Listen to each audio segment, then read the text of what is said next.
Making sprouts is a great way to have salad that's got lots of protein. So it's really good vegetarian food and it's really simple. A kilo of beans costs $3 or something.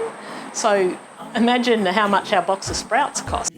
It's a process where you have to wait. It takes time, but it's only, 5 minutes of your time each day for a few days. This was a bit less than half a cup, but usually I do half a cup. Make sure they're all spread out and there should be a little bit of water in with them. This thing kind of works as a siphon, so you have to make sure that the water's pouring through it okay. This was the end of our last packet of beans, so it's not full. There we go. So then we leave it there, covered with a tea towel.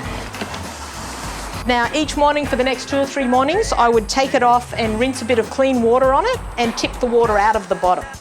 And after 2 or 3 days, so they sprout more quickly in warm weather. So these days it only takes a couple of days. In winter time, it might take longer and they might not sprout as long. That's it, we just made sprouts.